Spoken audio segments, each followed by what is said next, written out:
नमस्कार दोस्तों, स्वागत है आपका एक बार फिर हमारे YouTube channel Sanatan is alive में। आज हम आपको सनातन धर्म से जुड़े कुछ प्राचीन ग्रंथ एवं पुस्तकों के बारे में संक्षिप्त रूप में बताएंगे। आशा करते हैं आपको हमारे द्वारा दी गई जानकारी अच्छी लगेगी। तो चलिए वीडियो को शुरू करते हैं। वेद क्या है? वेदों की उत्पत्ति अज्ञात है और वे पृथ्वी पर मौजूद सबसे प्राचीन धार्मिक ग्रंथों में से एक हैं। हिंदुओं का मानना है कि वेदों का ज्ञान ब्रह्मांड के निर्माण के समय परम पिता ब्रह्म द्वारा पारित किया गया था, जिससे अनुमान लगाया जा सकता है कि वेद लगभग 155 खरब वर्ष पुराने हैं। महर्षि वेदव्यास द्वारा वेदों को उनके मौजूद रूप में संकलित किया गया था। हिंदू धर्म में 4 वेद हैं: ऋग्वेद, यजुर्वेद, सामवेद और अथर्ववेद।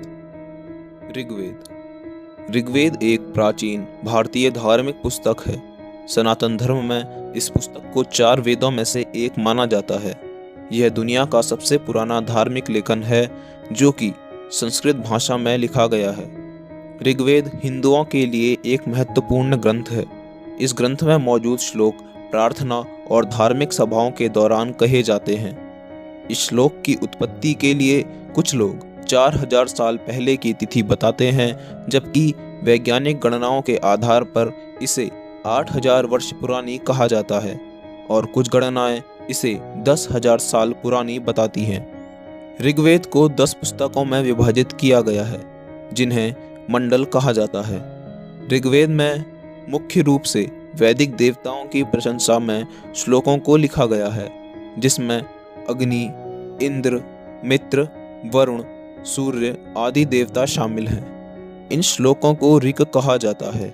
इसी कारण इस वेद को ऋग्वेद या ऋग्वेद कहा जाता है। ऋग्वेद में 1028 श्लोक हैं और 10,600 छंद हैं। आज के समय में भी ऋग्वेद के कई छंद हिंदू प्रार्थनाओं और अनुष्ठानों में एक महत्वपूर्ण रूप से उपयोग किए जाते हैं। विश्वव्यापी रूप से प्रसिद्ध गायत्री मंत्र ऋग्वेद में ही है। यजुर्वेद एक पौराणिक ग्रंथ है। यह अनुष्ठान की पेशकश करने वाले सूत्रों का संकलन है, जो एक पुजारी द्वारा कहा गया था, जबकि एक व्यक्ति ने यज्ञ अग्नि से पहले इसका अनुष्ठान किया था। यजुर्वेद को 2 भागों में विभाजित किया गया है: श्वेत के रूप में जाना जाने वाला श्वेत या शुद्ध यजुर्वेद और कृष्ण के रूप में जाना जाने वाला काला यजुर्वेद। श्वेत यजुर्वेद प्रार्थनाओं और भक्ति के लिए विशिष्ट निर्देशों के साथ संबंधित है, जबकि काला यजुर्वेद यज्ञोपवीत संस्कार बताता है। यजुर्वेद संहिता की सबसे प्राचीन पृष्ठों में लगभग 1875 श्लोक शामिल हैं, जो कि ऋग्वेद में मौजूद छंदों की नींव पर निर्मित हैं। मध्यांतर काल में लिखे गए यजुर्वेद संहिता में सप्तप्त ब्राह्मण शामिल हैं, जो वैदिक ग्रंथों में सबसे बड़े ब्राह्मण संग्रह हैं। नवीनतम यजुर्वेद संहिता में प्राथमिक उपनिषदों का संग्रह शामिल है। यजुर्वेद धार्मिक अनुष्ठानों की जानकारी देता है। 4 वेदों में से यजुर्वेद प्राचीन पुजारियों द्वारा सबसे अधिक उपयोग किया जाने वाला शास्त्र है। सामवेद रागों और उच्चारणों का वेद है।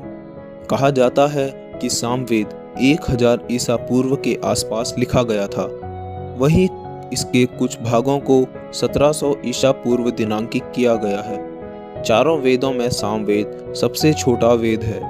सामवेद में 1875 छंद हैं और उनमें से 1771 छंद ऋग्वेद के हैं और मौजूद 99 छंद उसके स्वयं के। सामवेद दुनिया का सबसे पुराना संगीत संगठन माना जाता है, जिसमें सभी प्रकार के संगीत, मैत्री, मंत्र, छंद और भाषा विज्ञान शामिल है। अथर्ववेद लगभग 6000 मंत्रों के साथ 730 भजनों का संग्रह है, जिन्हें 20 पुस्तकों में विभाजित किया गया है। अथर्ववेद के 6वें भाग में ऋग्वेद के छंदों का समावेश है। अथर्ववेद को कभी कभी जादुई सूत्रों का वेद कहा जाता है। अथर्ववेद संभवतः सामवेद और यजुर्वेद या लगभग 1200 ईसा पूर्व से 1000 ईसा पूर्व के बीच एक वेद के रूप में संकलित किया गया था। अथर्ववेद पाठ के बाद की परत में 3 प्राथमिक उपनिषद शामिल हैं जो हिंदू समाज के विभिन्न क्षेत्रों में प्रभावशाली हैं। इनमें मुंडका उपनिषद, मंडूक उपनिषद और प्राण उपनिषद शामिल हैं। उपनिषद क्या हैं? उपनिषद हिंदू धर्म के मूल आधार हैं। वे धार्मिक शिक्षाओं के वैदिक ग्रंथ हैं जिन्हें हिंदू समाज की आत्मा के रूप में एक पीढ़ी से दूसरी पीढ़ी तक पारित किया गया है। हिंदू साहित्य में 108 उपनिषद हैं जो विभिन्न प्रकार के धार्मिक पाठकों से संबंधित हैं, जो कि सभी वेद व्यास द्वारा संकलित किए गए थे। उपनिषद अनुष्ठान के पालन और ब्रह्मांड में व्यक्ति के स्थान पर संबंधित हैं। उपनिषदों में लिखी गई बातें हिंदू धर्म के प्रमुख सिद्धांतों की नींव हैं, किंतु प्राचीन उपनिषदों ने बौद्ध, जैन तथा सिख धर्म को भी प्रभावित किया है। महाकाव्य रामायण। रामायण भारतीय इतिहास के सबसे महान महाकाव्यों में से एक है, जिसे महर्षि वाल्मीकि द्वारा संकलित किया गया था। इसमें भगवान विष्णु के 7वें अवतार भगवान राम की कहानी शामिल है। भगवान विष्णु के इस अवतार का जन्म त्रेता युग में हुआ था, जिसका उद्देश्य लंका पर शासन करने वाले दानव रावण के अत्याचारों को समाप्त करना था। भगवान राम के जीवन की घटनाओं को 7 भागों में बांटा गया है, जिन्हें कांड कहा जाता है, जो भगवान राम के जीवन में घटित होने वाली विनय प्रमुख घटनाओं के बारे में बताते हैं। यह 7 कांड हैं: बाल कांड, अयोध्या कांड, अरण्य कांड, किष्किंधा कांड, सुंदर कांड, युद्ध कांड और उत्तर कांड, जिनमें दशरथ के पुत्र के रूप में श्री राम का जन्म, उनका गुरुकुल में जीवन, मिथिला की राजकुमारी सीता से विवाह, 14 वर्ष का वनवास, रावण द्वारा माता सीता का हरण, राजा सुग्रीव के साथ श्री राम का मिलन, रावण के साथ युद्ध और उसकी मृत्यु के बाद श्री राम, माता सीता और लक्ष्मण के साथ अयोध्या लौटना दर्शाया गया है। रामायण हमें सिखाती है कि बुरी शक्तियों पर विजय सुनिश्चित करना न केवल संभव है बल्कि आवश्यक भी है। भगवान राम दया, करुणा और प्रेम के प्रतीक हैं। उनकी बुद्धिमत्ता और धैर्य ने उनके लिए विलासिता और राजसत्ता के नुकसान की चिंता किए बिना अपने भीतर छुपी अच्छाई का पालन करना संभव बना दिया। रामायण हमें रिश्तों और उनकी रक्षा के बारे में बहुत सी बातें सिखाती है। महाभारत दुनिया का सबसे लंबा महाकाव्य है, जो हमें सिखाता है कि अपने धर्म की रक्षा कैसे करनी है और यदि आवश्यक पड़े तो इसके लिए कैसे लड़ना चाहिए। यह महाकाव्य अब तक के लड़े गए सबसे बड़े युद्ध की कहानी है, जो कि पांडव और कौरवों के बीच हस्तिनापुर के सिंहासन के लिए हुआ था। यह युद्ध द्वापर युग में लड़ा गया था, जिसमें भगवान विष्णु के 9वें अवतार श्री कृष्ण का जन्म हुआ था।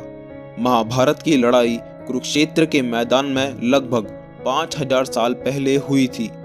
हिंदू धर्म में कभी कभी महाभारत को 5वां वेद भी कहा जाता है। महाभारत की मुख्य कहानी हस्तिनापुर के सिंहासन के लिए एक वंशवादी शासन की है, जो कुरुवंश द्वारा शासित राज्य था। कुरुक्षेत्र के महान युद्ध में संघर्ष का समापन हुआ, जिसमें पांडव अंततः विजय हुए। महाभारत की लड़ाई रिश्तेदारी और दोस्ती के जटिल संघर्ष, पारिवारिक निष्ठा और कर्तव्य की मिसाल कायम करती है, जो सही के साथ ही विश्वासघात भी है। महाभारत स्वयं कृष्ण की मृत्यु के साथ समाप्त होता है और उनके वंश का अंत और पांडवों का स्वर्ग के लिए प्रस्थान इसी में दर्शाया गया है। महाभारत के अंत को हिंदू युग के चौथे और अंतिम युग की मानव जाति की शुरुआत का भी प्रतीक है, जो कि कलयुग है, जिसमें महान मूल्यों और महान विचारों का पतन हुआ है और लोग सही कार्यवाही, नैतिकता और सदाचार के पूर्ण विनाश की ओर बढ़ रहे हैं। भगवद गीता। भगवद गीता को हिंदू धर्म में सबसे पवित्र ग्रंथ माना जाता है। भगवद गीता संस्कृत भाषा में लिखी गई एक कविता है। भगवद गीता में 700 श्लोक हैं और इसके कुल अध्याय 18 हैं। पांडवों और कौरवों के बीच धर्म युद्ध की शुरुआत में अर्जुन हिंसा के बारे में नैतिक दुविधा और निराशा से भर जाता है। और अपने ही परिजनों के खिलाफ युद्ध करना उसे उदास बना देता है। वे सोचता है कि क्या उसे युद्ध को त्याग कर श्री कृष्ण के ज्ञान के सागर में डूब जाना चाहिए। अर्जुन के इसी दुविधा के उत्तर भगवत गीता में गठन किए गए हैं। कृष्ण अर्जुन को निस्वार्थ कर्म के माध्यम से धर्म को कायम रखने के लिए अपने क्षत्रिय कर्तव्य को पूरा करने के लिए कहते हैं।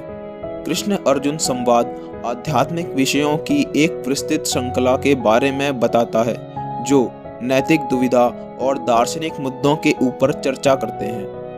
भगवत गीता का ज्ञान परम सत्य है और सिखाता है कि किसी को जीवन में कैसे जीना है। यह ज्ञान केवल हिंदू धर्म पर ही केंद्रित नहीं है, बल्कि कई महान हस्तियों ने भगवत गीता को पढ़ना स्वीकार किया है, क्योंकि यह भौतिकवादी आवश्यकताओं से उनकी इंद्रियों को काटकर उनके मन को शांति प्रदान करता है और उन्हें आध्यात्मिकता के मार्ग पर ले जाता है।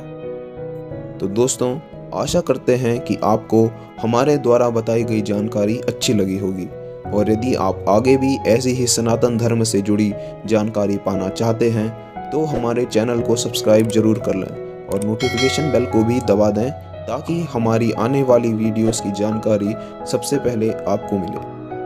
और हाँ दोस्तों, इस वीडियो को अपने दोस्तों तथा परिवार के लोगों के साथ जरूर शेयर करें, जिससे उन्हें भी सनातन धर्म के बारे में जानकारी मिल सके। जय हिंद, जय श्री राम।